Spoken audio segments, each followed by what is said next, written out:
Hey everybody, this is Rydo and we're back with another recording of Hearthstone. Today is Wednesday, January 31st.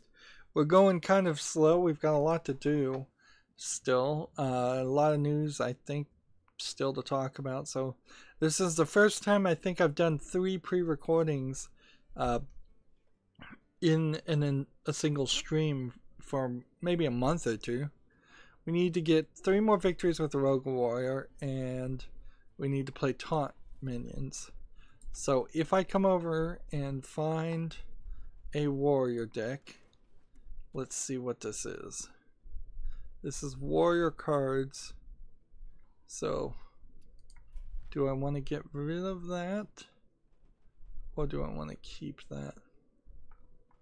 Let's just get rid of it. So we'll delete this warrior and we'll make a new wild warrior deck. Start here. Type in taunt. There. And taunt, taunt, taunt, taunt, taunt, taunt, taunt, taunt, taunt, taunt. Taunt. Taunt is not something that you really have to worry about to make a deck full of, clearly.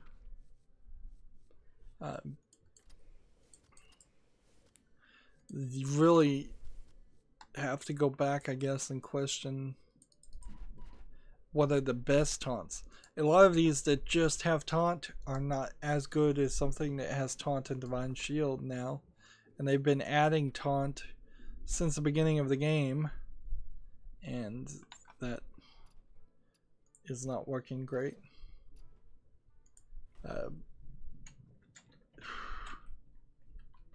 The danger, just looking on my European account and seeing how many taunt decks there, how many taunt minions there are, the danger is you're going to hit the point where you are just basically playing Magic the Gathering, and in Magic the Gathering you can put minions face down sideways. I believe this is Magic the Gathering. It's been a long time since I've played Magic. You put minions face down and the enemy attacks them, and I think it just kills them. I don't think there's like a defense or anything calculated. Now Yu-Gi-Oh, on the other hand, you put minions face down in a defensive position and you would attack them. Maybe I'm misremembering Magic. I think there's something to it. I don't think you can directly attack the life points if there's a minion on the field at all in Magic. Maybe that's it. So you don't have to put them face down in defensive position at all. Or maybe you don't ever put Magic cards face down in at all, but there is a defensive position and an attack position. The point there being is, to my very rusty recollection, Hearthstone was the only game where you could have 6 minions on the field and the opponent have the opportunity to just still attack the face.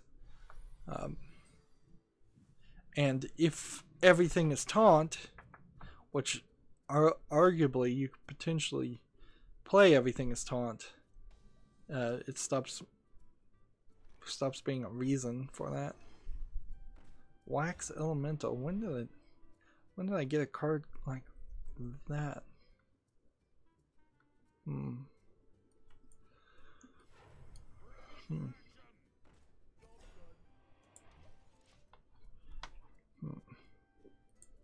So I don't know, maybe they need to play more cards that break taunt, or they need to nerf some taunt creatures. I don't even know what they really need to do, if they need to do anything. Moving on with news, a Counter-Strike global offensive Dragon Lore AWP skin has sold for more than $61,000. This is the allegations and suspicions of money laundering that happen in Valve, and let's see. The skin is autographed by Tyler Skadoodle Latham, sold the day after Cloud9 won the E-League Boston Major in 2018. So there's kind of a reason for it, but if somebody's got $61,000, there's better things you can do with that money than that. So there's some really, really expensive Counter-Strike Global Offensive skins. Apparently the skin was originally purchased for $35,000 and then by a collector, and then it's, I think, was resold for $61,000. So somebody doubled their money in buying and then selling it.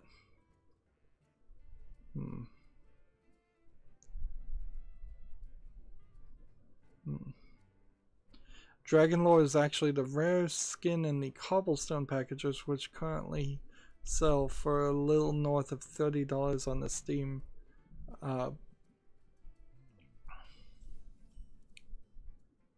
Like, it's a souvenir skin which was available exclusively only to drop during the tournament, so there will never be any more of them, and it's part of the Cobblestone packages, so you would have had to been buying Cobblestone packages at $30 to get it. And that's crazy.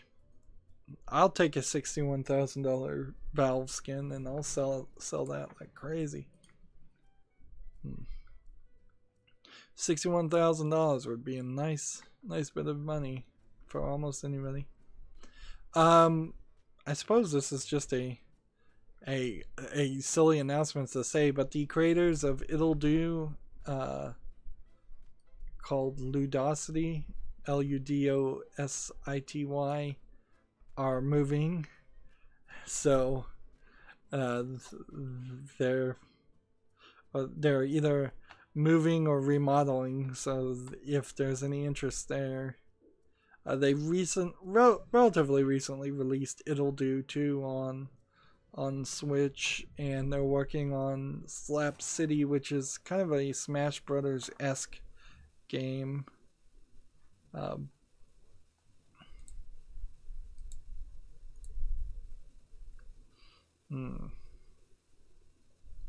There's a game called The Ship where you play a Victorian era assassination game. What does that mean?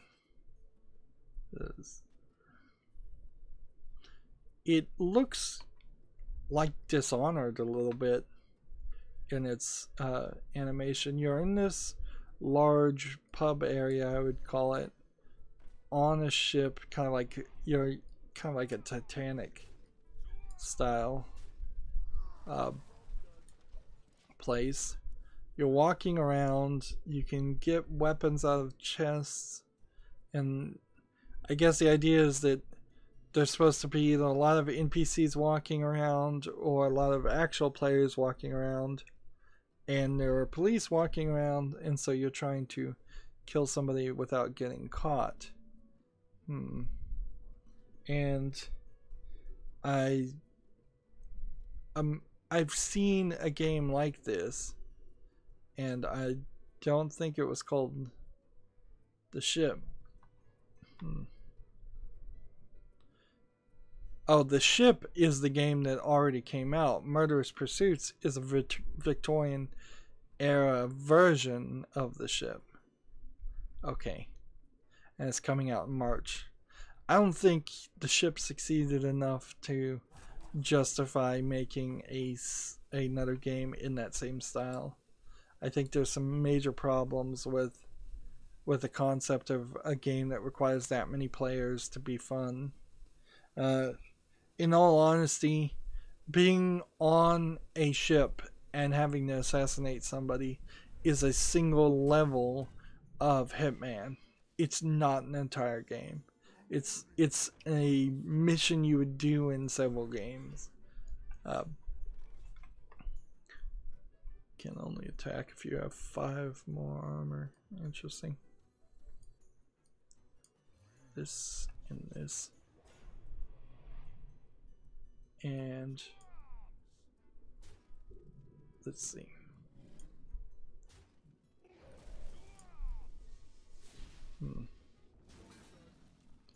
End the turn.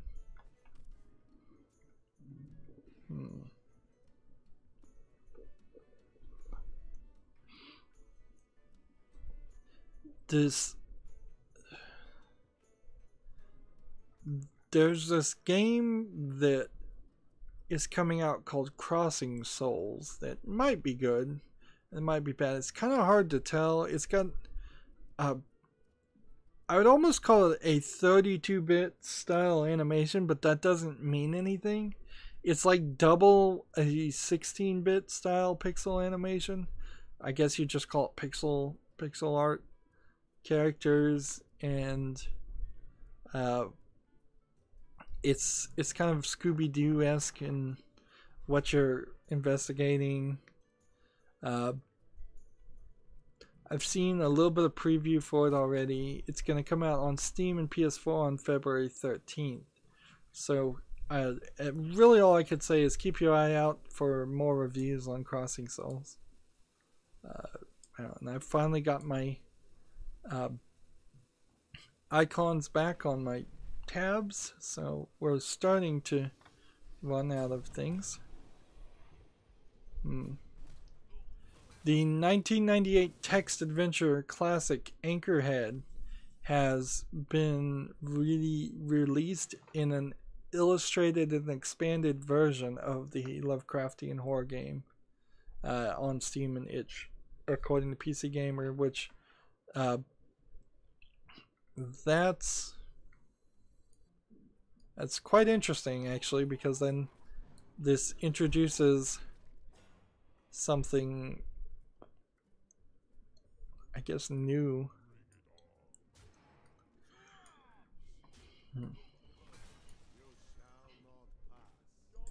Like, bringing back an old text adventure is not something that I thought you could get away with. But the fact that they drew some pictures, the fact that it's been, what was the other thing they did? Illustrated and expanded. I suppose it starts to make more sense, but you're still very much playing a text adventure. So even if there is 100 still images in the game, it's going to be only for people who are really fans of text-based adventures. And for me, I'm still trying to find a way to do like a tool-assisted speedrun on text-based edition games, and Sierra games in particular. Like, I'd like to play and cover those games, but I literally just need something that could take a walk through and copy and paste the commands you're supposed to do in that walkthrough, because you're going to be typing a lot of things like walk left, look left, and I don't want to waste my time doing the wrong things on text-based things. It's the value there is not that interesting. So yeah, I would like to get any Sierra game or text-based adventure done in a better amount of time than most people would actually have taken. Let's kill that one, and that one, and that one, and in the turn.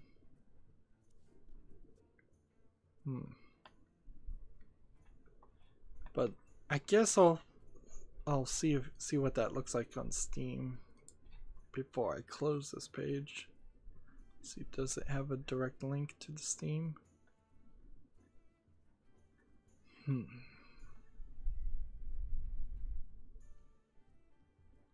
I don't think it's out yet. That's part of it. I'll check that out and see, but it's hard to believe. Let's see.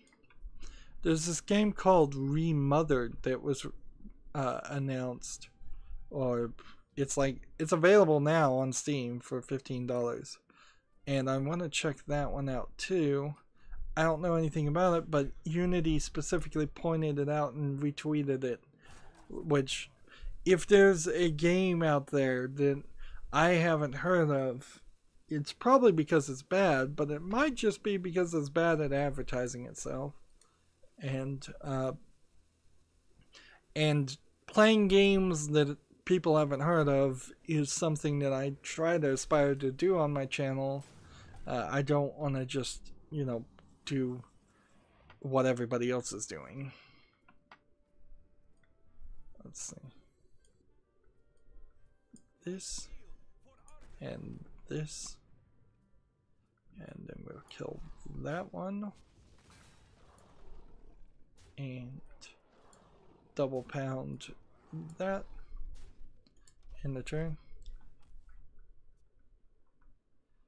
So there was a reveal of the Senran Kagura Burst Renewal, Japanese early purchase bonus costumes, and they put out some trailers.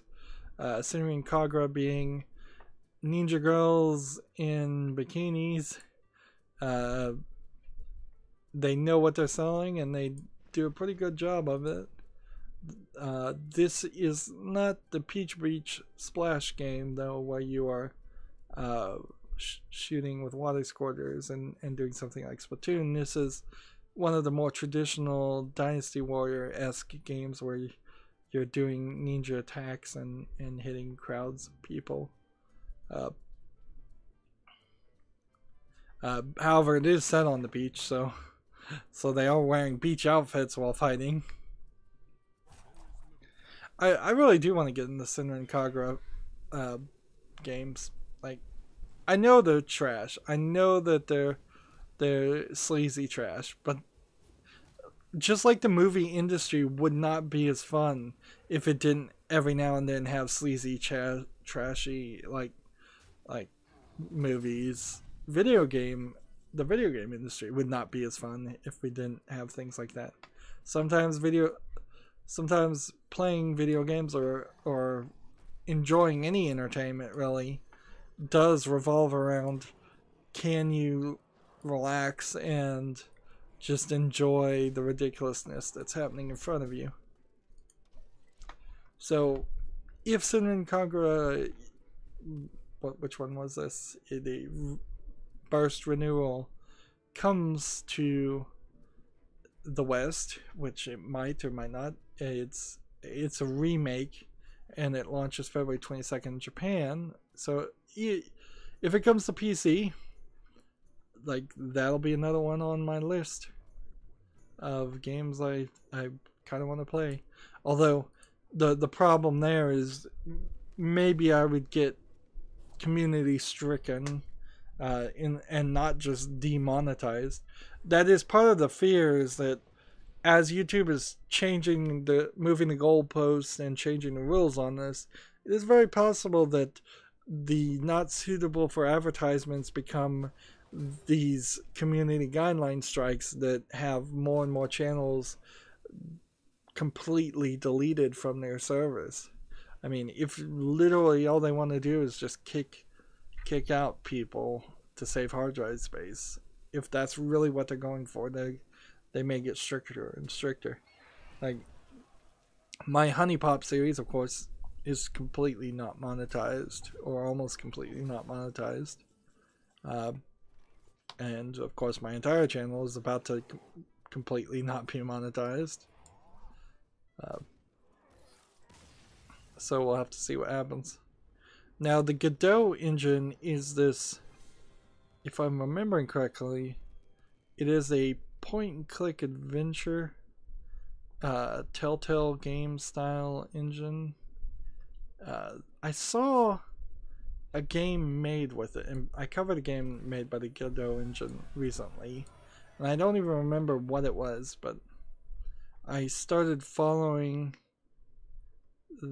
them as creators of the company that made the Godot engine also made the game, and I was watching it on Twitter, and I probably shouldn't, because all I can tell you is Godot 3.0 is out, and they're adding a lot of 3D environment things here.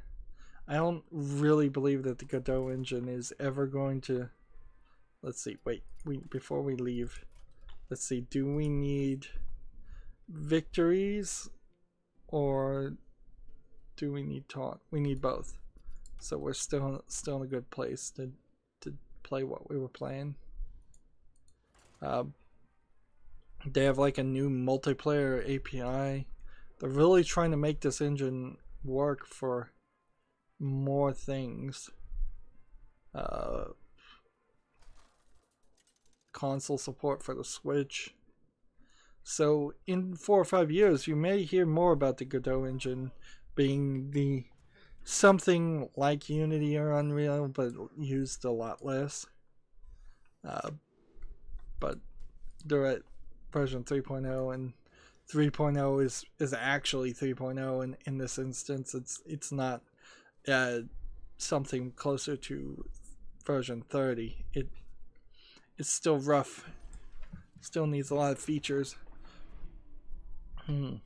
A game called Natsurio Kakuro Log for the PS Vita launches April 26th in Japan. That's Natsuiro Kokoro, 2 words. It is a summertime love visual novel. Who would have guessed if it's coming to the Vita? They sure love to do these visual novel romance things.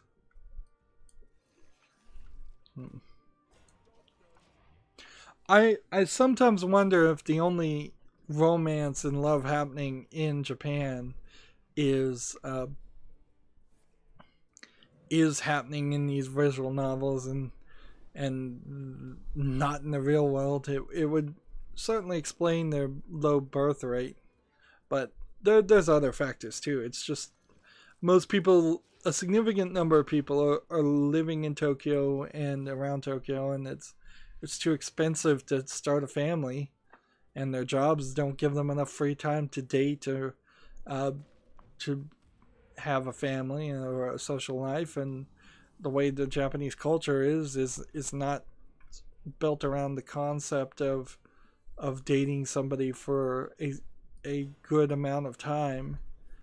Even in the United States, I would argue that the amount of time to date somebody is often shorter than it should be.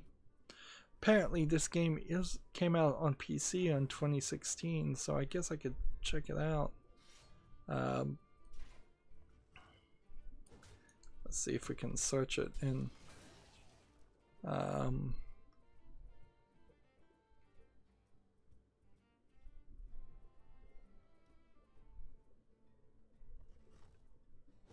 well, I'm not even seeing the Steam link, so maybe it got taken down.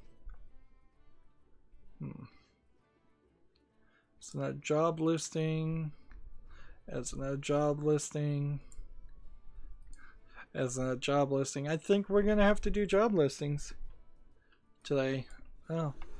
You can definitely tell that it's the new year because there were no job listings coming out.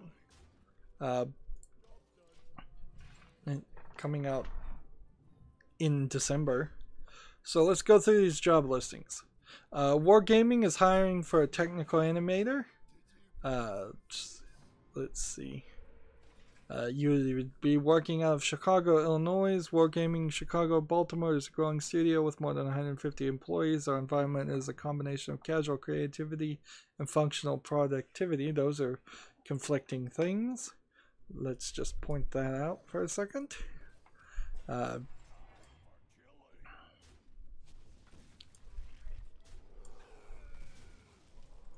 Uh, where was I? Powered by the studio's own proprietary game engine. So Wargaming has its own proprietary engine, like kind of the Godot engine, although I don't know if technically it's proprietary since they are licensing out the Godot engine. Your responsibilities. Use content authoring and game engine tools to integrate characters, motions, and procedural effects to create responsive, compelling, and attractive player and AI controlled character movement in a new title. So technical animator is somebody who's going to be animating humans to look like they're humans, or virtual versions of humans to look like humans. I would have given it a slightly different title, frankly, than technical animator. I would have called that a motion animator or technical motion animator. Your next responsibility is to develop and maintain the animation processes, rigs, pipelines, animation systems. So you would really need to be experienced and know how to do that. No T poses in the characters and no awkward movements. Requirements: excellent communication, interpersonal and organizational skills, and interdepartmental fluency. Now, arguably, I would say interdepartmental fluency is not something anybody could have unless they had already worked at the company, because you just don't know how the departments are set up in that company. On the other hand, they've really listed like 3 things that should be on every resume. Excellent communication skills, excellent interpersonal skills, which interpersonal skills are kind of communication skills, and excellent organizational skills. You could probably get called out on having poor organizational skills and then claiming you had good ones. But for the most part, the other ones you can probably get away with claiming even if you don't have those skills. You'll need experience using in-game animation systems as well as a thorough understanding of blend trees, 1K, state machines, tagging, and scripting. What is that, 1K or is that IK? Blend trees, not really sure what that is. 1K or IK, have no clue. State machines, not really sure what that is. Tagging, I kind of understand the concept of tagging things, and scripting things, I understand that. So I would not be qualified. Maybe these are common phrases for animation people and nobody else.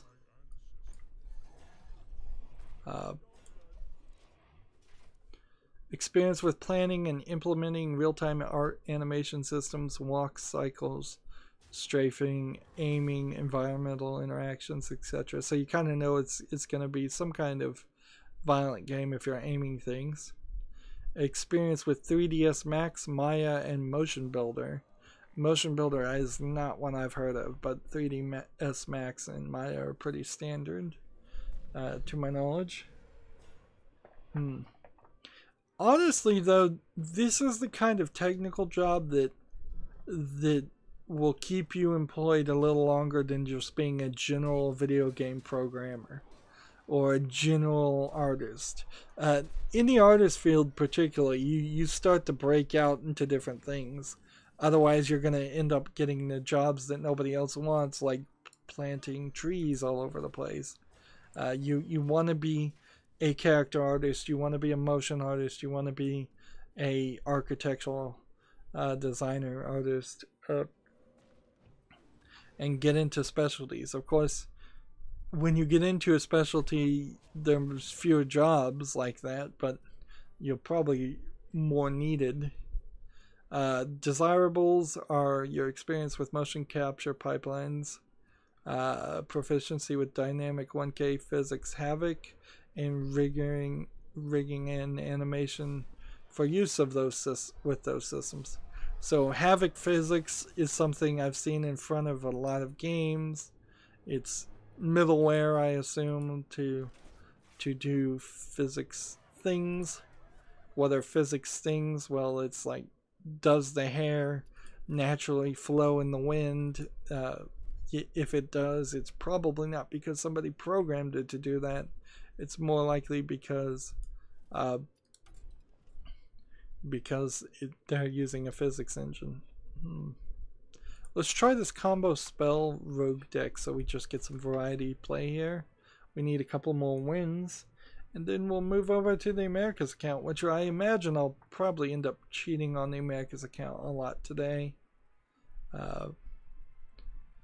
The next desirable is familiar with version control software. That's probably helpful to be familiar with that in any programming field. Familiarity with Python, Lua, and Mel. I haven't heard of Mel, but I've heard of Python and Lua.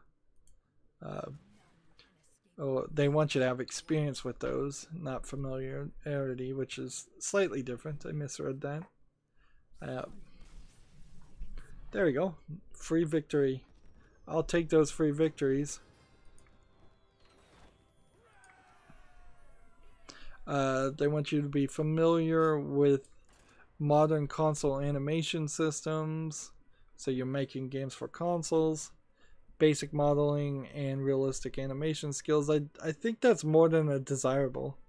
And they want you to have passion for video games and game development, which means they're going to work you hard.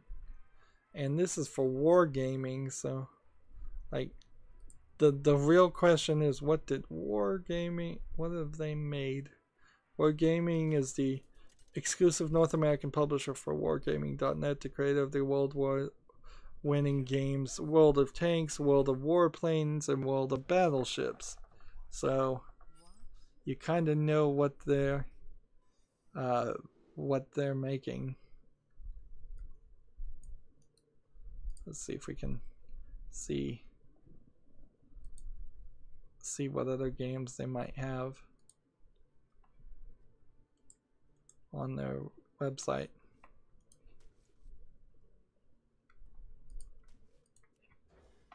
World of Warplanes, World of Warships, World of Tanks. That's all they've got. So it's kind of strange that they're even animating characters here. It seems like the indication is that they're going to be working on a world of army or a world of shooting. You're not going to be playing warplane in any kind of big ship. You're going to be animating people, and that's not something this company has done before. Interesting. In almost a similar vein, Skydance Interactive is hiring for an art director. Location Marina del Rey, California. Skydance Interactive, known for Archangel, a game I haven't heard of. Let's see. A futuristic mech combat game in a virtual reality, and Pond, PWND, a high-flying, pulse-pounding multiplayer rocket arena shooter, is now bringing its iconic phenomenon of The Walking Dead to the VR realm. It is looking for a talented art director to lead the art team. I can almost certainly guarantee you that there's going to be a decent number of people that would not play a Walking Dead game in VR because they'd be too afraid of the zombies. But they got the license. However, in all fairness, getting the Walking Dead license these days is probably a lot easier than it used to be. The show is not really succeeding greatly.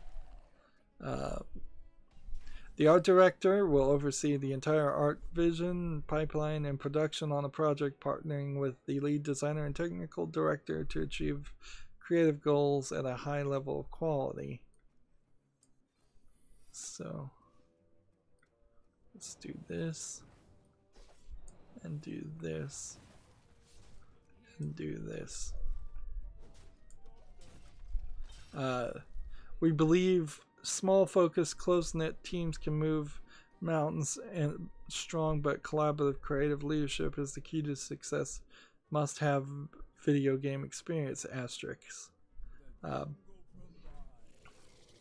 So small teams almost inherently comes back from in a way to tell you that you're going to be understaffed, and you're going to have a team that's understaffed as the art director. Skills they're looking for: 10 plus years of game industry art experience shipping AAA titles. Okay, fair enough. I mean, 10 years to be a director is a long time, but not a crazy long time. 5 plus years in the game industry experience as an art director, not fair enough. Now you're asking somebody to either have been promoted to the highest level as art director in 5 years of experience. So let's say you were 18 when you started. They want you to be at least 28 with 5 years of that being the art director. Having shipped 2 titles as an art director, so it's highly unlikely anybody would have shipped 2 titles in 5 years. So really it's more than 5 years. Let's see, let's kill this guy because I'm gonna die if I don't.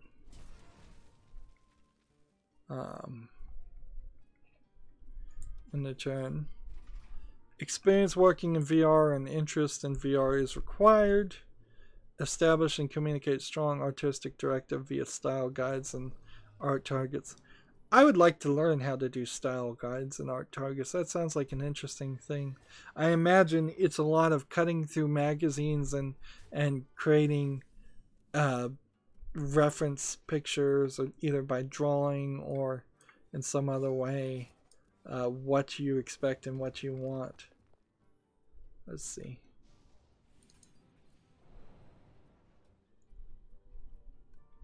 Oh no, have I been powering this guy up? I think I have. Well, I just lost. Work with internal and external partners to communicate and maintain product vision. Encourage artistic development of the art staff through training and mentorship. Again, understaffed. When the director is doing the training and mentorship, that screams understaffed to me. Proven ability to conceptualize, communicate, and guide development's artistic vision. A lot of this is kind of redundant requirements.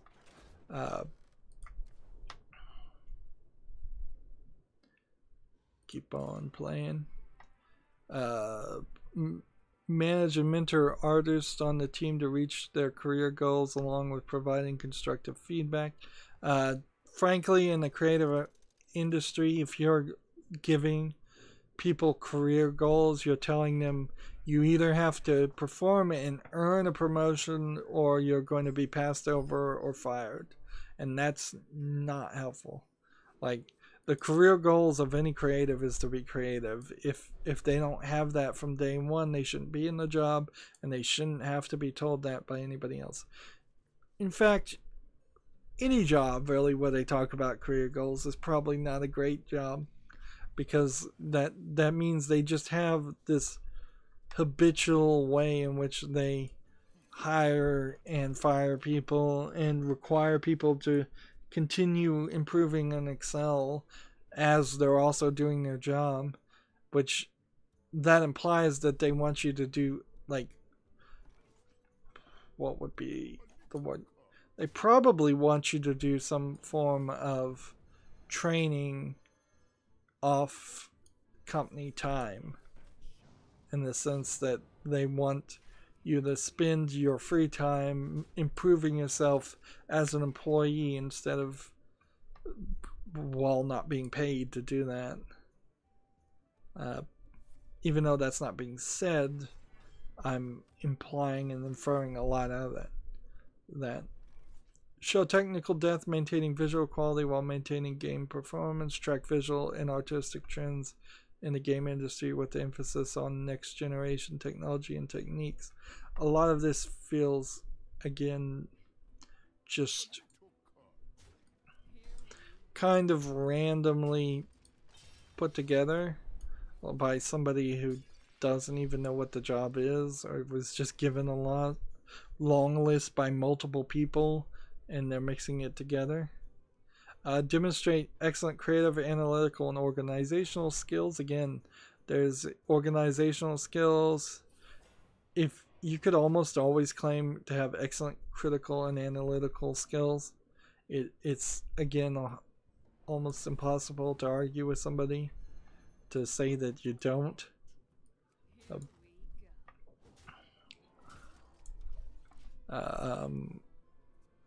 Ability to work and contribute effectively and collaborate collaboratively in a team environment. Passion for creating, engaging, innovating, emotional, and transformative player experiences. Strong all-around skills in both 3D and 2D. Solid understanding of popular games and their art direction. Ability to prioritize art deliveries based on their changing project needs, which they're telling you directly that the project's timelines are going to randomly change.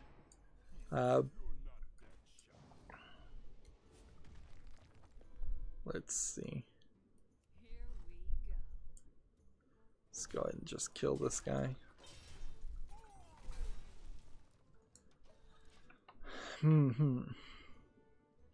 Broad knowledge in the relevant art disciplines, including concept, modeling, environment, lighting, VFX, UI, and UX. UI, UX is, I suppose, user interface and user experience. Ability to effectively direct and delegate to art leads. And ability to give effective critiques and take feedback and criticism. Half of this has been said twice. Open-minded, motivating, and inspiring personality. That's been said like 3 different ways.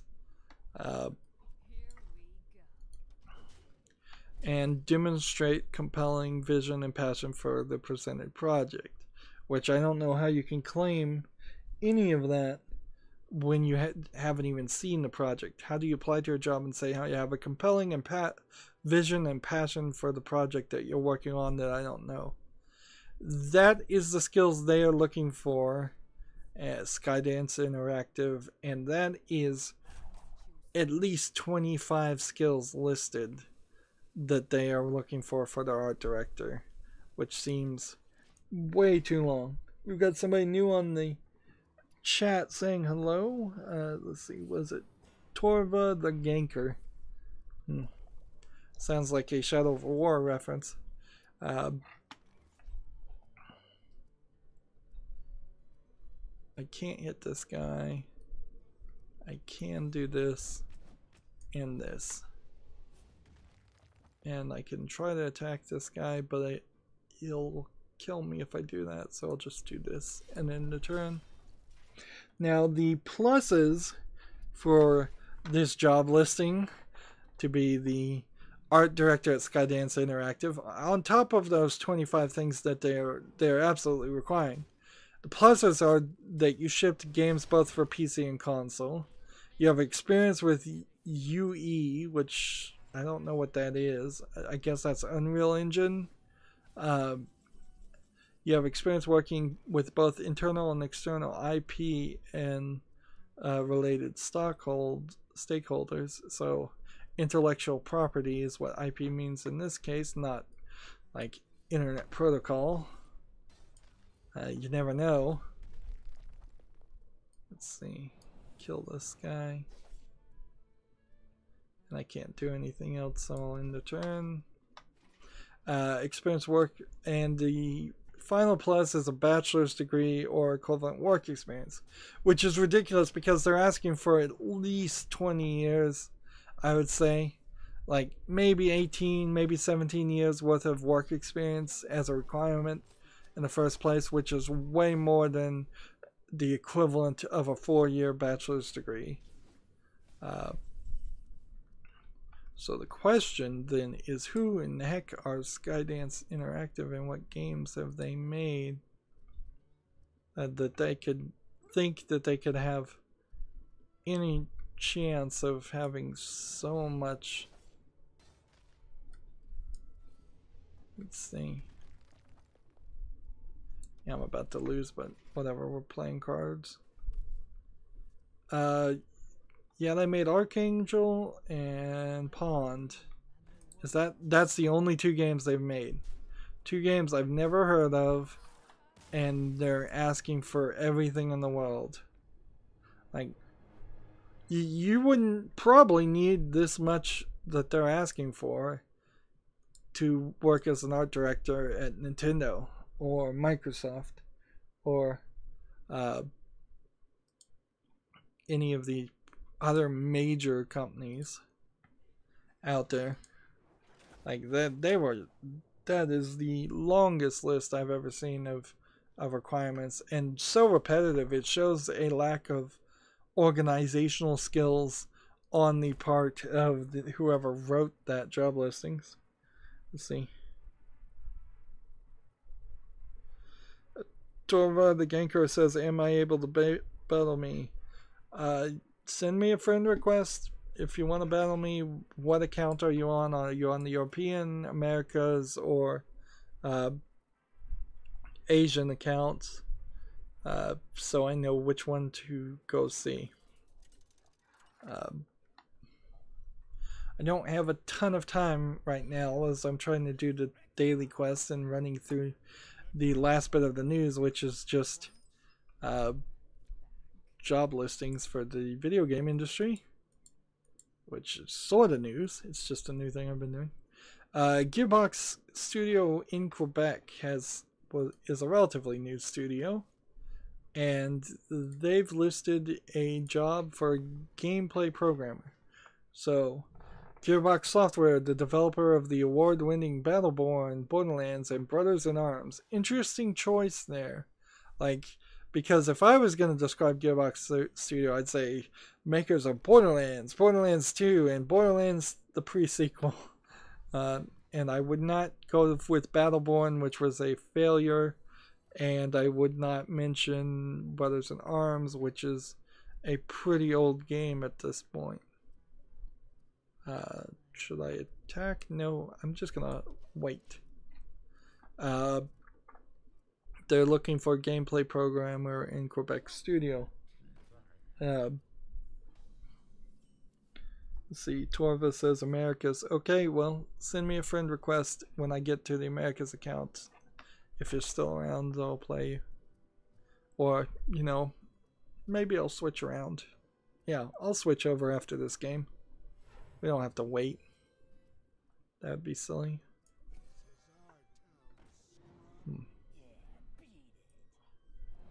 Deal 2 to an undamaged. Let's have a do this. And then play this again.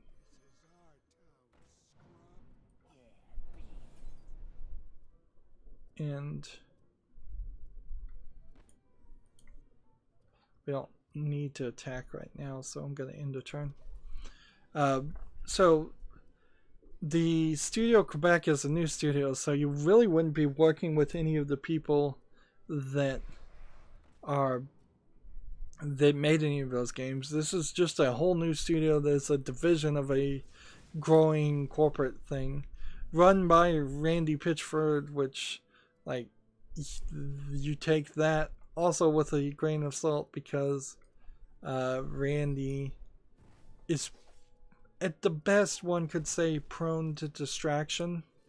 Like, he's not great at actually running Gearbox, and he sometimes does the Peter Molyneux thing in which he talks out of turn and talks about things that shouldn't be talked about.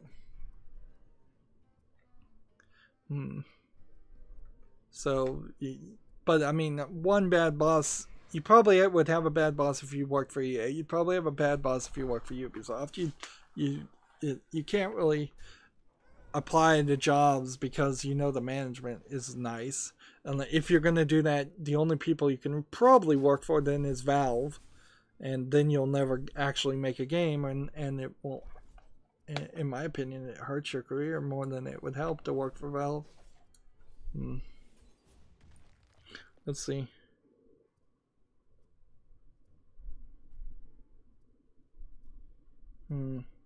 Torva says, if you wouldn't mind, I would actually like to play a few games with a couple different classes.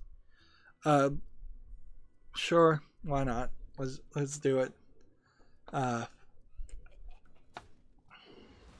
soon as I'm done with this game, hopefully I can win. If I get one victory here, I'm done with the European account anyways. The responsibilities now for the gameplay programmer is to collaborate with different content creation teams and developing various game-related systems. Okay. That's kind of a nothing sentence, but alright. Develop tools to assist the development team. That seems like more of an engine programmer's job, but alright. Let's see. What can I do? Do this, and then this, and then this, and then in the turn. Debugs, refactors, and maintains the code base to maintain high standards of flexibility, performance, and robustness. Robustness meaning it performs without crashes. Performance means it performs fast. Flexibility meaning it performs on a variety of systems. This is all under gameplay programmer. This seems more like an engine programmer title. Works with the programming team to build an efficient software architecture. Let's see, let's get rid of this one and that.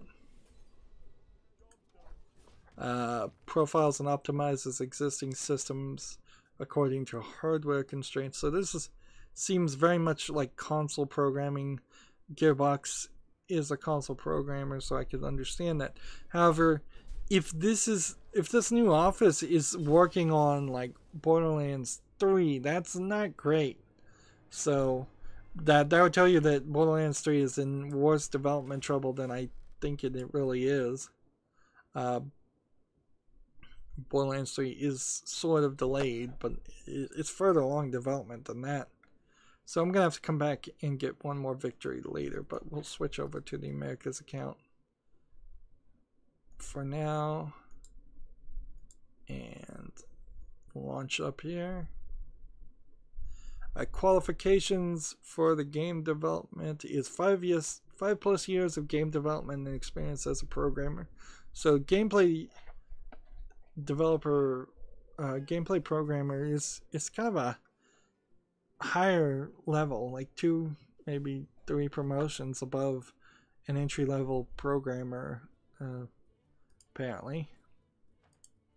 So let's see, what do we want to get rid of?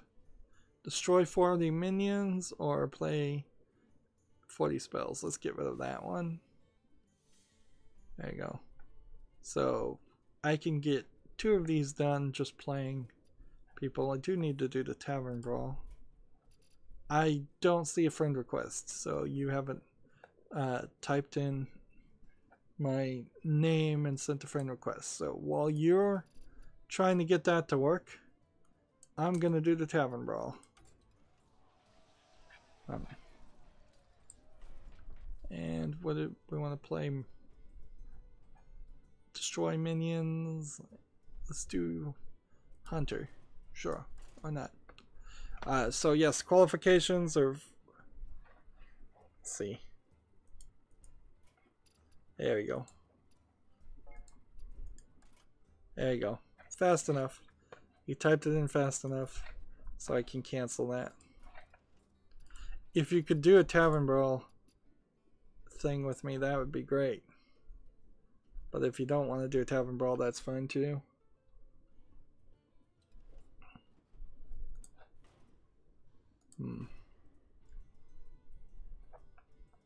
The next requirement is experience solving animation and character related problems within game development. I don't see why this is a gameplay programmer's job at all. Knowledge of animation technology specific to video games, procedural animation, physics-based and animations. This 1K system. Apparently this is something new. Animation, compression, etc. Solid C++ coding, debugging, and optimization skills. I would have kind of thought maybe they were doing C# programming at Gearbox. Good understanding of the process of game development and delivery. I guess Unreal Engine in particular still is mostly C++. C++ has been for a long time, 10, 15 years. Of course, there may be new versions of it. Good understanding of the process of game development and delivery. Experience with Unreal Engine 4 is an asset. Aren't we up to Unreal Engine 5 now? Excellent team leadership and interpersonal skills. Proven ability to tackle complex problems. That's an interesting job listing requirement, because how you get to prove that you can tackle complex problems is a very specific example you need to put on resumes. Like, you need to it doesn't even have to be in a work environment. You need to be able to say, I've done something complicated, I've done something amazing, and this shows my level of skill. Even if it is something as simple as I've solved a Rubik's Cube in under 30 seconds. Like, you can certainly in any resume just claim you have the ability to tackle complex problems, but then when they come back and say prove it, what are you gonna say? If they come back and say prove it, almost certainly they won't. You can adapt and troubleshoot, something you should always put on a resume. And you're enthusiastic, positive, and team oriented, again, something you should always claim. Let's see. I think the title on this one seems a little odd, because it feels like a gameplay programmer is actually more of a high-end engine programmer who's also in charge of a team. And it is interesting to question what Gearbox Studio Quebec is working on, or they're starting work on. It may be a new IP. It may be a continuation of something that they've published and they've been able to license another thing. Could be a totally new license of a game. Let's see, if I do this, I could play this. Let's see, gain 1 health for each minion. Now, it is also worth pointing out, if you're working in Quebec, you pretty much need to be able to talk French and deal with Canadians. Two separate things, but definitely true. You're not going to succeed very well in Quebec if you only speak English. Let's see.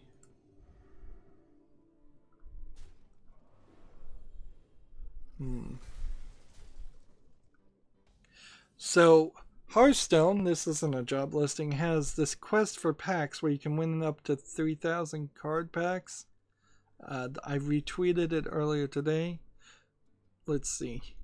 Starting at 9 a.m. Pacific Time, February 1st until 9 p.m. February 14th. Each daily quest you complete during the quest for packs grants you 1 entry for a chance to win 3,000 card packs, the Lich King's Helm, and more. So let's look into this a little bit more. Deal 3 damage. Trying to kill minions. The grand prize is 3,000 card packs, the Lich King's Helm, which is let's see. I guess maybe that's a actual physical helmet that they use for advertisement. That'd be an interesting bit of swag, but I personally wouldn't care about it. Hearthstone apparel gift pack. So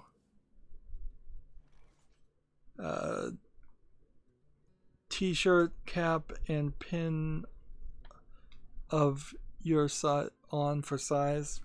Some maybe different sizes there, maybe not.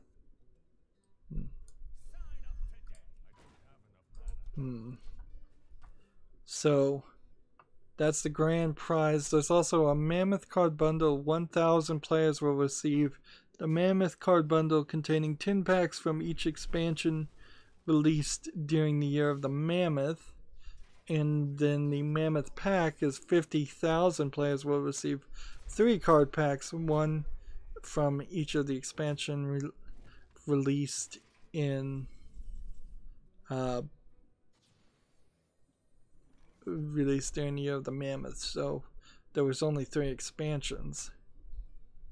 And they're introducing this Mammoth card bundle as a $20 thing you can purchase that would get you 30 card packs of the old cards that are going into Wild. This is an interesting kind of trick to convince people to keep buying the old cards even though you can only play them in Wild. So I'll be doing daily quests, and as I do daily quests, I'd like to win 3,000 cards. And I'm sure everybody else would. So starting tomorrow to the 15th, make sure you do your daily quests or get all your daily quests done before the 15th. We've got another job listing here. Rockstar India is hiring a lead programmer. So this is the same Rockstar that made GTA, but it's the India branch.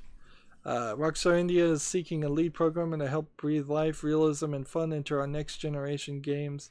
You'll play a fundamental role in... Let's see. Secret. I just don't have any minions at all. Just kill something.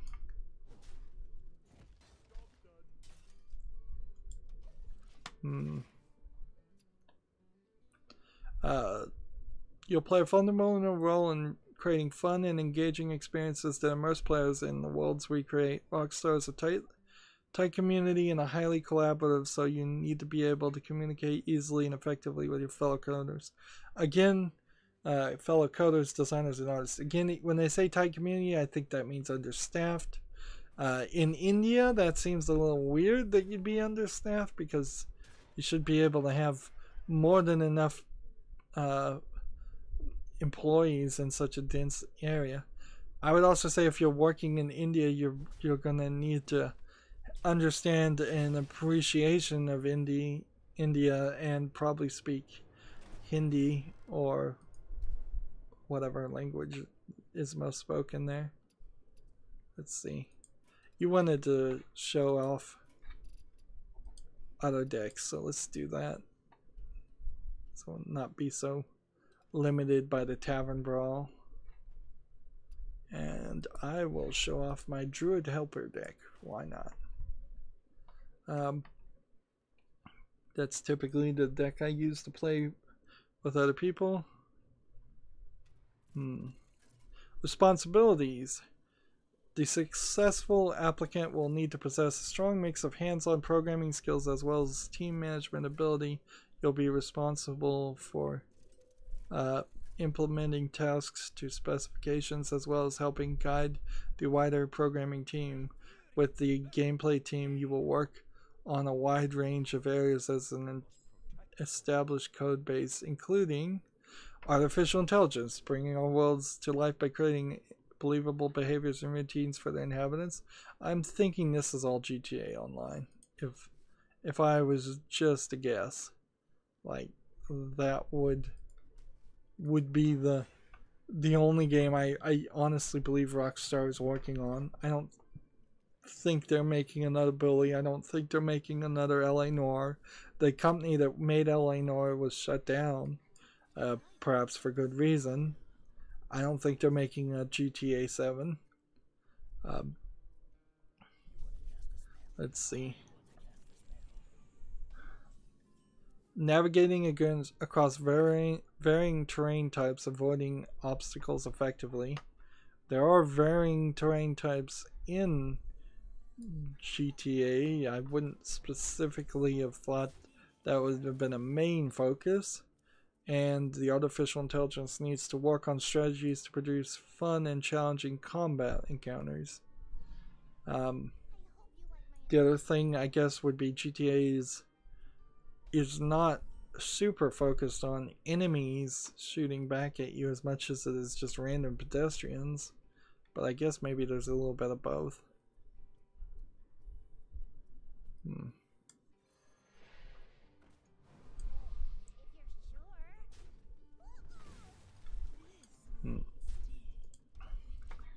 Let's see. The next thing you need to be good at is character mechanics, creating blend trees to combine animations which are driven from both player and AI input. Blend trees. That's a concept I just heard again earlier. In conjunction with animations, finely tune and polish systems to produce the best combination of realism and responsiveness.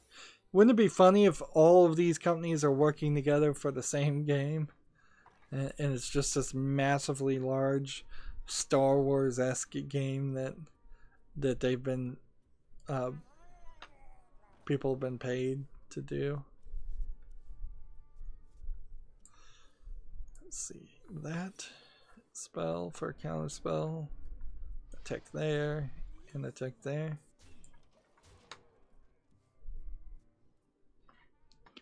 You also need gameplay mechanics, so weapon and damage systems. That's all they say. Also create the illusion of a densely populated world, while still not using all of the processing power to have a densely populated world full of people and things. Qualifications: you need an A degree in computer science, mathematics, or equivalent to be the lead designer. Honestly, there are times when the requirements to be a lead whatever in the video game industry are sort of short. Like, it's just whatever. Because if you're good and you can lead, they don't even really care if you did have a degree. That being said, it's probably better to get a degree than not. Also, they want you to have a minimum of 5 years of AAA game programming experience working on AI and gameplay related systems. So if you didn't have a degree and you worked for 5 years, then you have an equivalent, in my opinion at least, of that. Skills you need are solid C, C++ programming skills, strong math skills, knowledge of vectors, matrices, and linear algebra. I could see why you would need that. Let's see. This.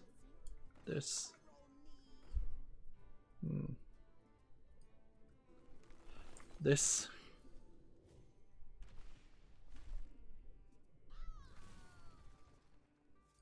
Like, I'm giving Torval here every card possible.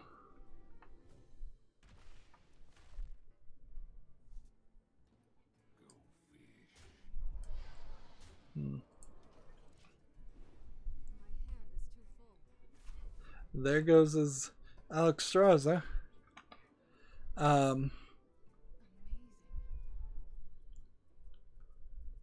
Let's see, you need excellent problem-solving ability. That's something you should always put on your resume. Good team communication skills, always put that on your resume. Passion for playing and creating cutting-edge video game experiences, something you should always put on video game resumes. Their desired skills are in-depth familiarity with Rockstar products is a massive plus.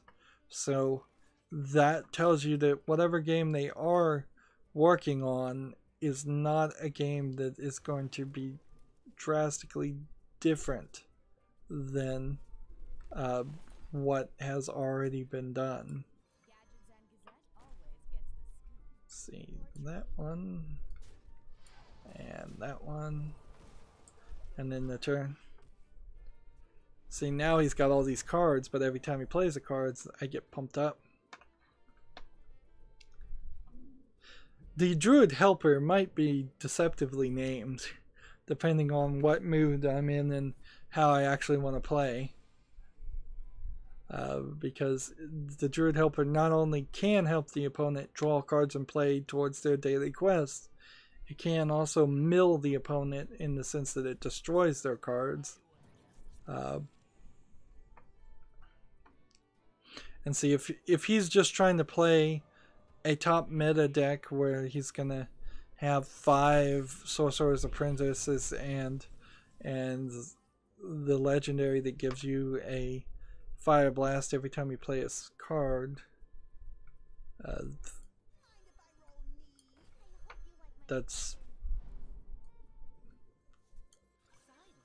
I've seen that one way too many times. I'm not saying I won't fall for it. I'm just saying I've seen it before.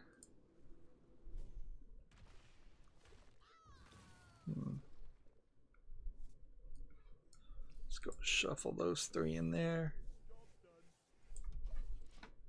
And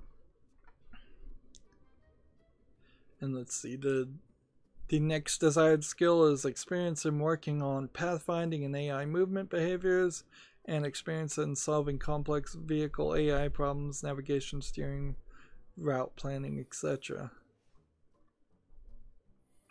Let's see, the real question I have is, if I search Rockstar India,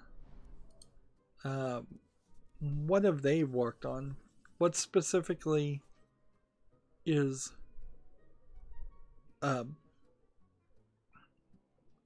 their contribution? Yeah, I can't tell you. Like, I can tell you what jobs are listed here, and it seems like every single job to run GTA Online. It seems like they've completely outsourced the entirety of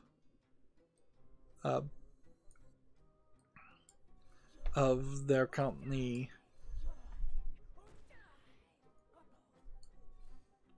to India, which maybe that's not true, but it feels like it is.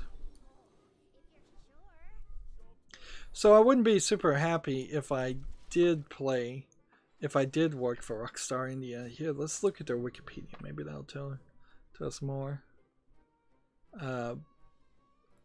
Now, I suppose if you're an Indian person and working for Rockstar India, that's probably a great job, but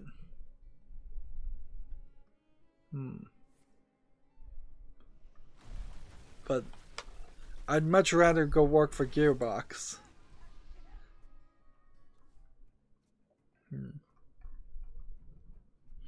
And that's not really a hint that Rockstar is going to make anything interesting. I really don't take it that way. Like, whatever the next game is may be very boring. Here, let's do this, this, this, this. There goes a Sorcerer's Apprentice. Let's go ahead and do this.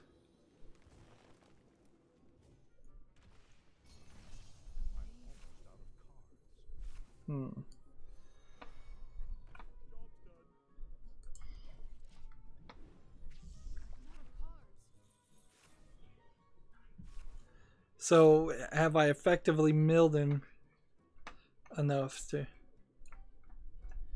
So we got some new news that came out since after I started streaming. The Super NES Classic Edition sales have topped 4 million. Alright. Skyrim makes its Nintendo Switch debut in Japan today, so that'll be potentially interesting.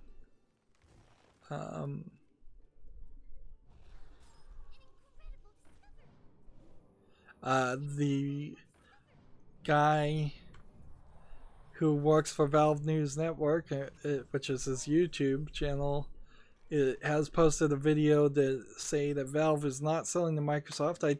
That was a ridiculous thought in the first place, honestly, because yeah, that's just never gonna happen.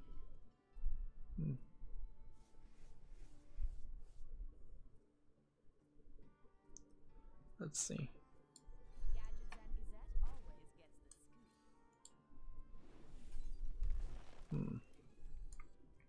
Like, the people who are in the know and know Gabe Newell left Microsoft because he did not like how Microsoft was run, and it was too stagnant and too corporate of an environment. Pretty much can tell you Gabe Newell would never sell to Microsoft unless Gabe Newell specifically was leaving Valve. And I guess maybe that could happen, is maybe Gabe Newell could just leave Valve completely.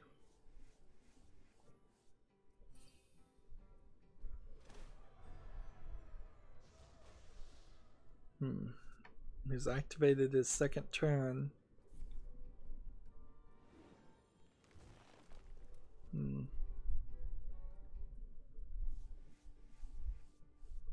Let's see what he can do. This will be interesting.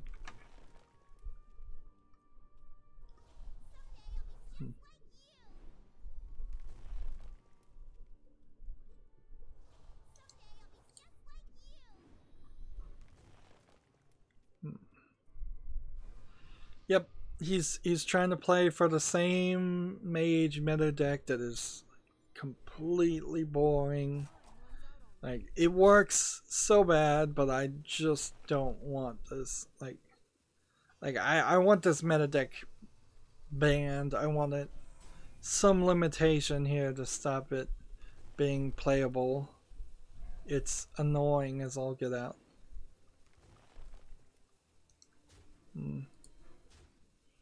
And I don't even think he'll have enough time to play all the cards he would want to play. Which means I'm going to have to play a little fast when my turn comes over.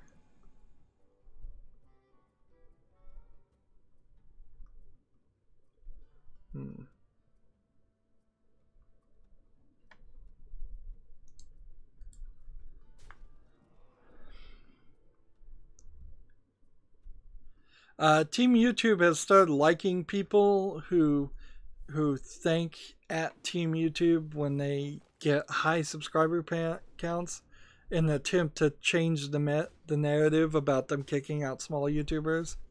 Like, that's clearly what they're doing, and they're doing a decent job of advertisement there. Just highlight the happy people and ignore the unhappy people.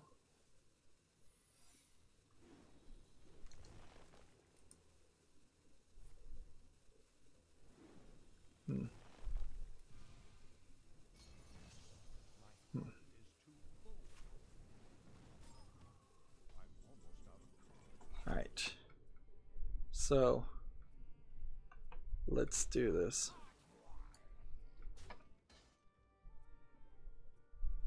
Let's see. What can we do? Freeze all minions. Summon this. Summon this.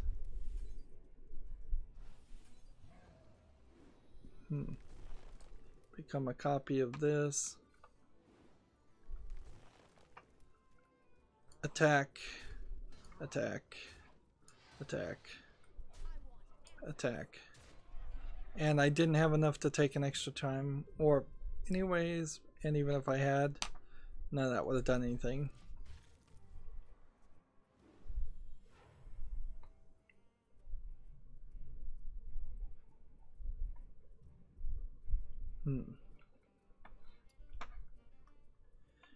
So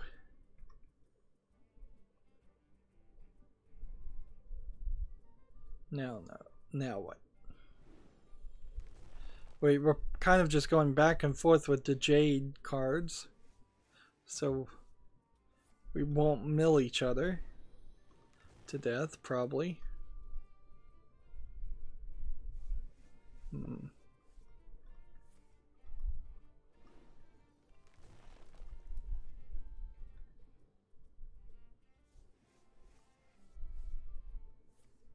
The Evil Within number 18 just aired on my channel.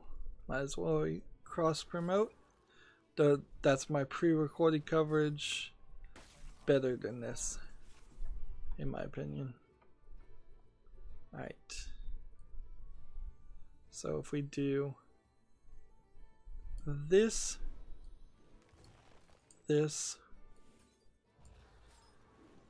this, and then this.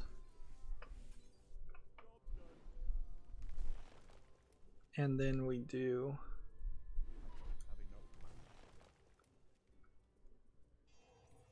let's see.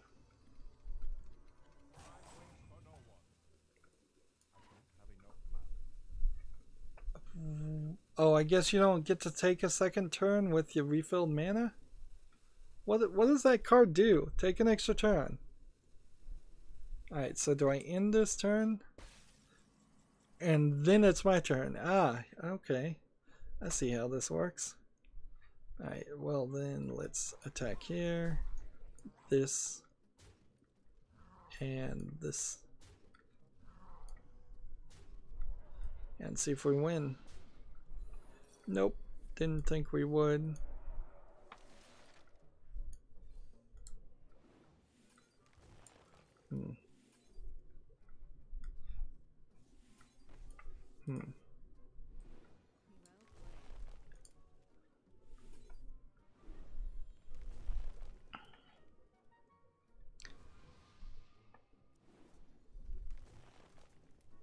There we go.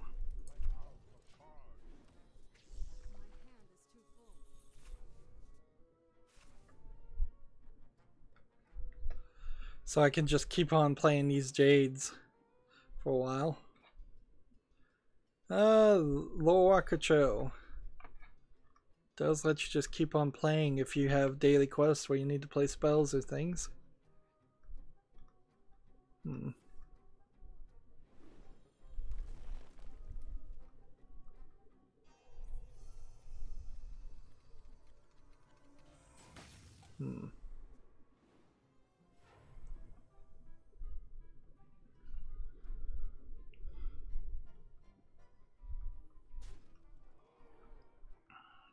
Still scrolling down my Twitter account trying to see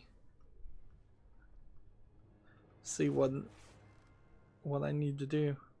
So how much progress did that help me on daily quests? Played 2 Murlocs. And apparently that was it. Well, if I need to play Murlocs, let's play Murlocs.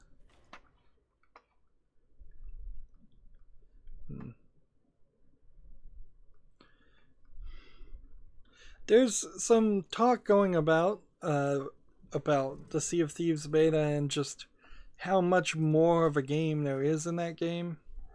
Like, I'm still not 100% certain that people are going to really like it or stick with it after the first couple of weeks, a month or so. It seems a little repetitive and a little limited.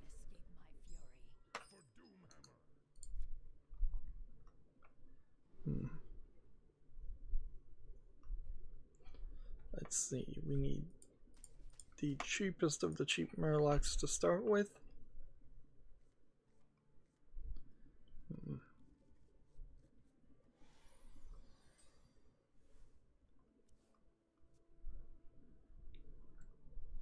Still scrolling down my Twitter account, looking at like Crypt of the Necrodancer launches on Switch this week.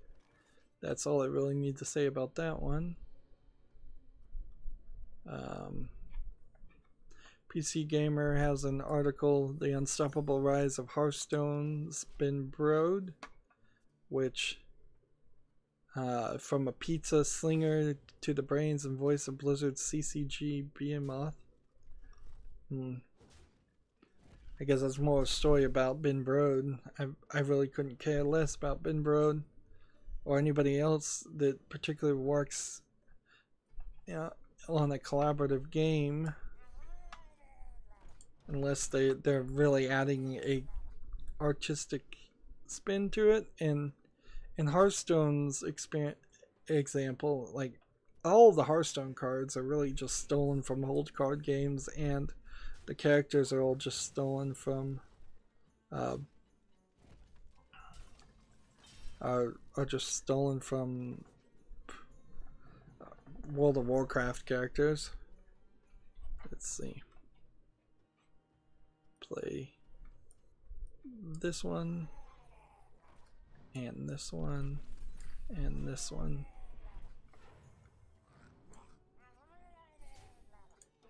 In the turn.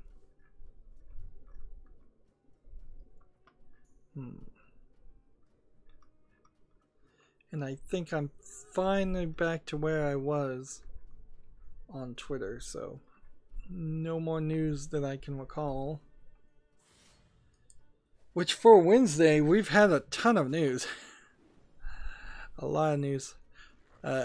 My title says no talk about the State of the Union, but the State of the Union yesterday did give me a great excuse to work on setting up my new laptop and do a little bit of scheduling on my YouTube channel so that the footage that I upload actually comes out instead of just sitting on the servers and not being programmed. Of course, all of my stuff is scheduled up to April right about now, so it's not like I'm gonna miss a release window. It's just eventually I have to do all the scheduling paperwork. There's also some paperwork and stuff that I wish I could do, but I need an artist, and stuff that I simply don't do because I just don't care enough. Trying to be laid back. So we got some more stories. The Montreal Orchestra played Deus Ex music while Adam Jensen killed people in the background. This is mostly just a tie-in from the fact that the team that made Deus Ex games is in Montreal, and they have some influence on our connections in the orchestra, I'm sure. Deus Ex music is probably pretty good, but it's not that amazingly good that it actually would deserve its own orchestra thing. Of course, the growing trend of having video game music played by orchestras is going to get more and more common in some unique time instances. South by Southwest has the finalists for their awards, 2018 Gaming Awards.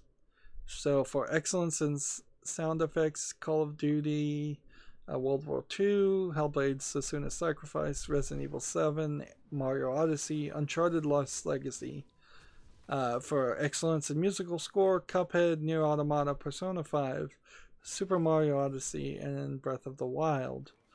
Persona 5 I have heard has good music, so that may seem like more of an outliner than it should actually be. Let's just go ahead and kill this guy anyways.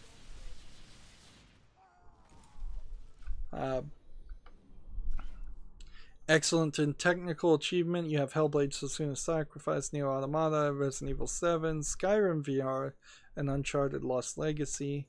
I don't see how Uncharted: Lost Legacy is going to win there. Excellent in visual achievement, you have Assassin's Creed Origins, Cuphead, Hellblade: Sesuna's Sacrifice, Horizon Zero Dawn, and Nier Automata. I think Cuphead has that in the bag, unless they give it to like Sesuna's Sacrifice and then give Cuphead the Excellent in Animation award, which would make a little bit more sense. So that for excellence in animation, the runners are Assassin's Creed Origins, Cuphead, Horizon Zero Dawn, Mario Odyssey, and Breath of the Wild. Excellence in art is the third award, and frankly that is too many awards for too many somewhat similarly overlapping things.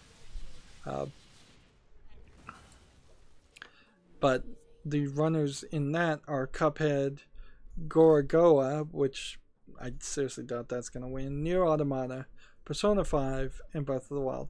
And I would argue that Persona 5 should stand a better chance to win Excellent in art, but it won't.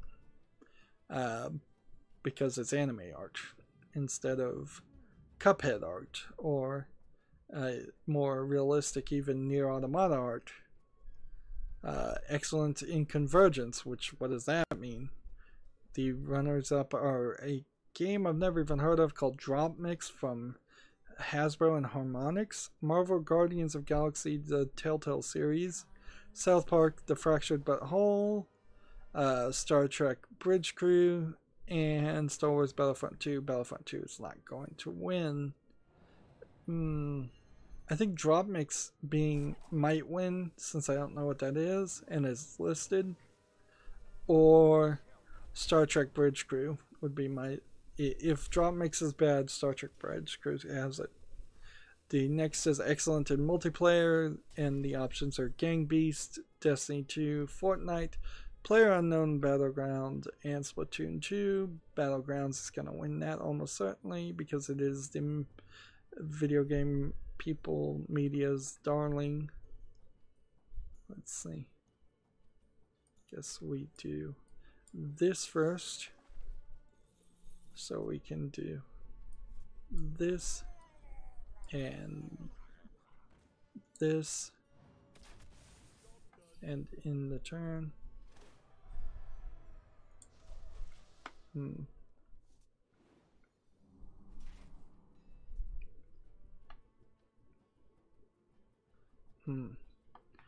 The most promising now new intellectual property runners are Cuphead, Hellblade: Sesuna's Sacrifice. I don't know if it's going to be a whole series, the Hellblade games though. Horizon Zero Dawn almost certainly will get a sequel. Night in the Woods and Battlegrounds. Battlegrounds will probably win that one too.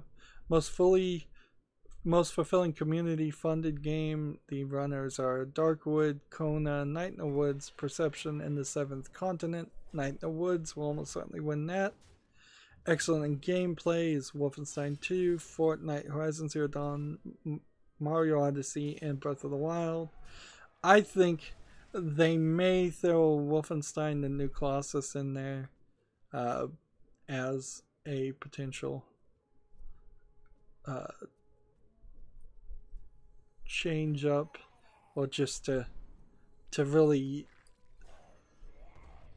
be kind to Wolfenstein 2, because Wolfenstein 2 is also one of these media darlings that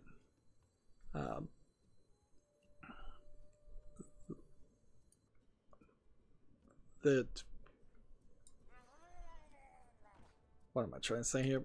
Like, they really liked Wolfenstein 2 for its anti-Nazi message, so they may give it an award just for that, even though it probably does not deserve to win excellent gameplay. If anything, I would give this to Mario Odyssey or Breath of the Wild. And every time there's a choice between the two in any of the previous awards I've seen, it's all gone to Odyssey. The next one is excellent in design: Cuphead, Horizon Zero Dawn, Nier Automata, Battlegrounds, and Breath of the Wild. So maybe then that would work.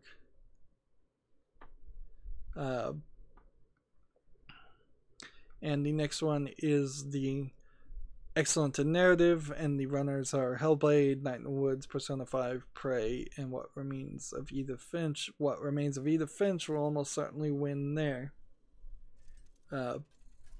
Next one is the Matthew Grump Cultural Innovation Award. That goes to, I don't know what the joke there is or who Matthew Grump is, but the options are Doki Doki Literature Club, Hellblade: Sesuna's Sacrifice, Life is Strange Before the Storm, Night in the Woods, What Remains of Edith Finch. Hard competition here, because, like, unless this award is specifically designed to give Doki Doki Literature Club an award, there's going to be a lot of desire to give it to Life is Strange, Night in the Woods, and What Remains of Edith Finch.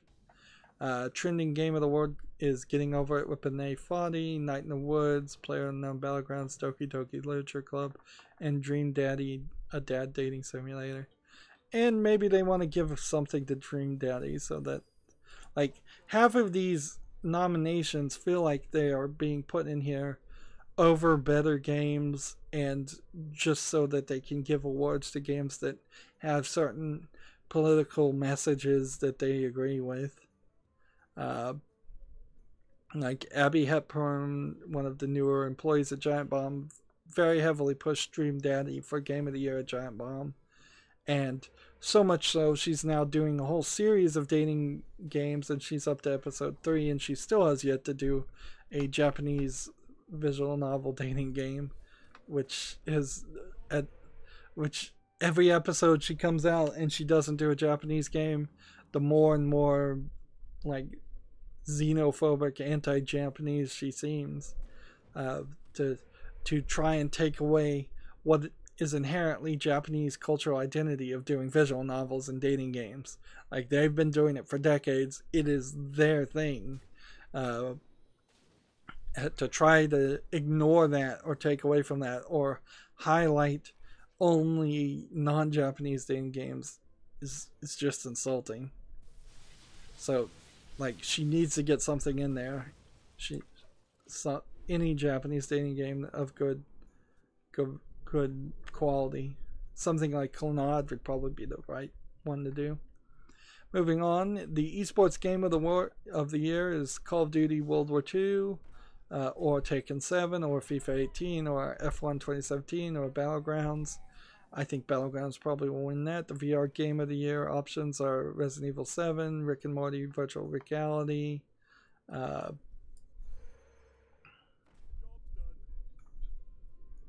let's see, Skyrim VR, Star Trek Bridge Crew, and Superhot VR. I think Superhot VR has a good reason to succeed there, but it might not. RE7 might beat them, Skyrim might beat them, Star Trek Bridge Crew might beat them. The tabletop game of the year options are Clank in Space, Gloomhaven, Near and Far, Santorini, and The Seventh Continent. I haven't heard of any of these games because I'm not a tabletop game player. The mobile game of the year are Animal Crossing, Pocket Camp, Fire Emblem Heroes, Getting Over It with Bene Foddy. I didn't know that was a mobile game, actually. Gorogoa and Monument Valley 2. Again, not certain what would win there. And then the video game of the year is Horizon Zero Dawn, or Nier Automata, or Battlegrounds, or Super Mario Odyssey, or The Legend of Zelda Breath of the Wild. And then there's a Vote Now button at the bottom, so that takes you to IGN, because IGN is sponsoring this. Let's see how this works as a page. Well, it doesn't work that well because the page didn't load. Let's reload that. Well, only the banner art and the menu is loading. Okay.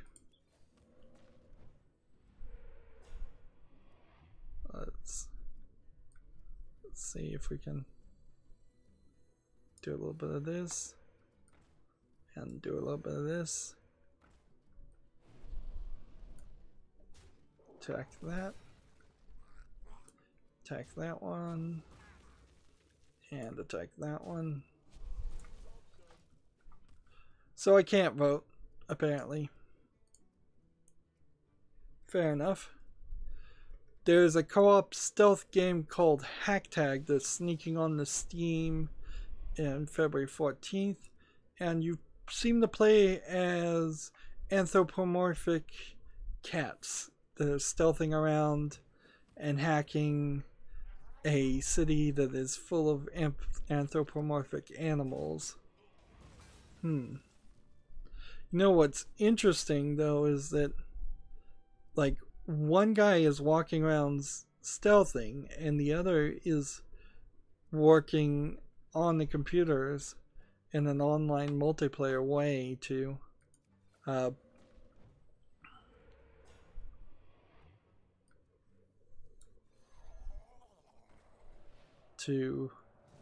open doorways and open pathways. So he de-evolved me.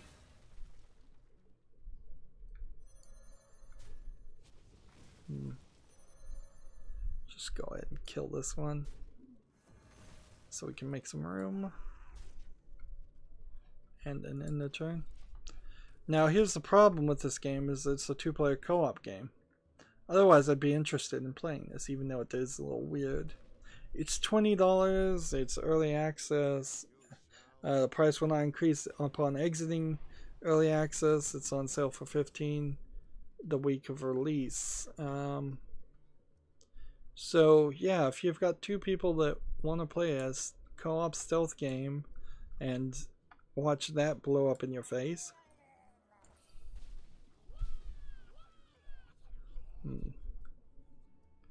And that didn't quite work.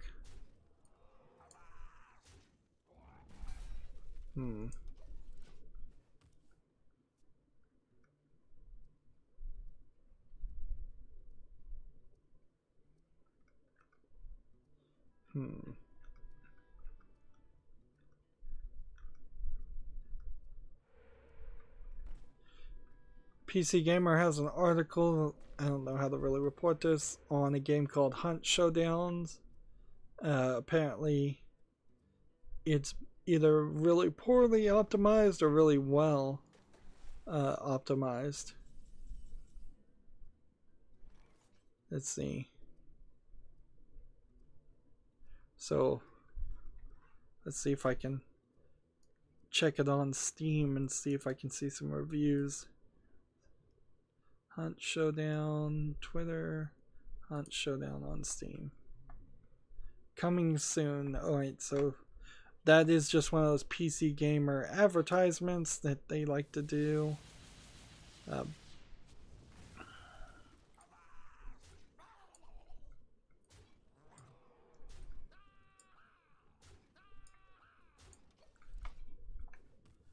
Alright, well, I will follow this game if it has any single player experience at all.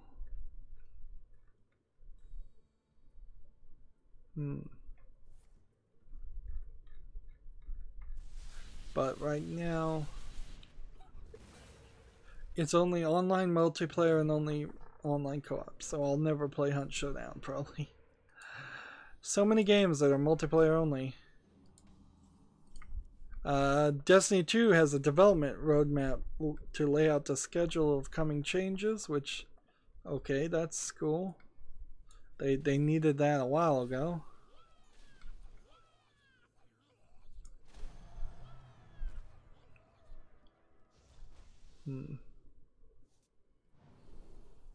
Let's see.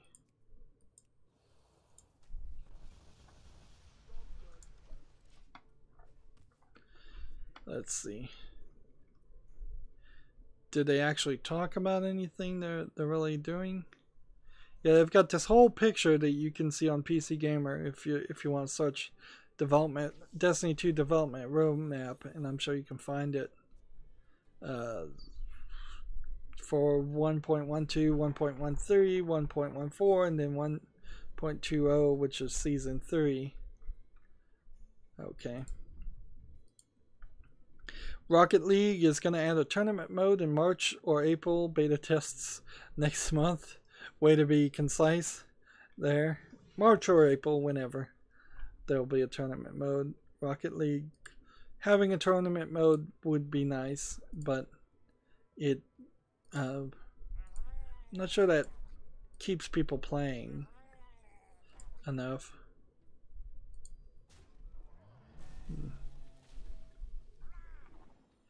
And that puts us at the Humble Bundle, and that's where I'm going to this is going to be the last game that I play with Torva, and we're going to go into Silent Play because there's still some stuff I need to do, but I'm worn out as far as talking.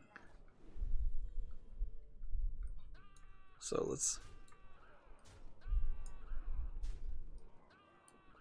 kill that one.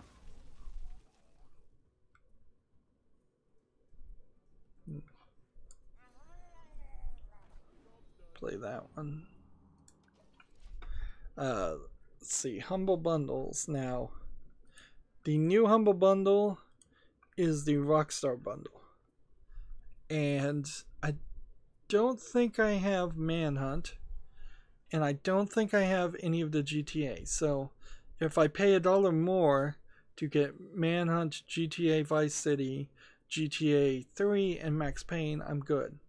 If I pay more than the average to purchase, which is $9.73 to get Bully Scholarship Edition, GTA San Andreas, LA Noire, and Max Payne 2, that would be a very bad deal for me because I already own LA Noire and Bully. I know. And if I was to pay $15 for the LA Noire DLC bundle, which that's messed up, they broke that, to get GTA 4 and GTA episodes from Liberty City and Max Payne 3, that's still probably better than buying all of the Max Payne series in a bundle. But there would be a lot of this.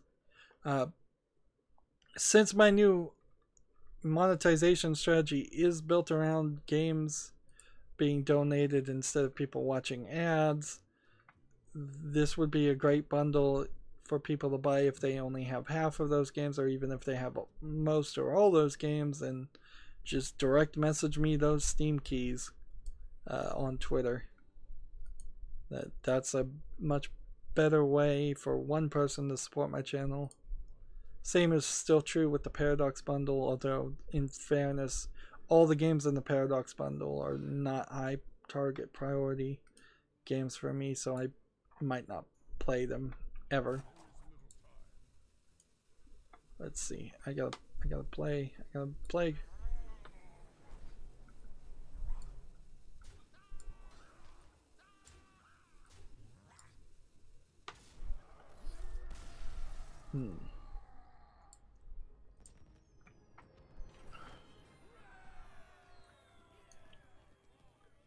And I'm looking at my Twitter again just to make sure nothing new came out in the time that I did all of that. Nope, it didn't. Good. So let's come back here. I need to destroy 3 more minions and play 9 more Murlocs, which I can do in 1 more game, and then I'll be done with the America's Quest for today, and we'll be set up for the Friday stream. I do also need to go back over to the European account and get 1 victory. So we're not going to have a considerable amount of post-game play, silent post-game play, but there will be some of it. Let's see. What's Torvus? Torva says, well, good games. Thank you. Thanks for playing me. That's going to be it for this recording. As always, I ask you to like, share, subscribe, comment, and watch every second of my videos. If you want to friend or follow me on Facebook, Twitter, Tumblr, Google+, Steam, or Battle.net, all of those links are down below. If you like what I'm doing, send me a Steam game. Thank you for watching. Have a good evening.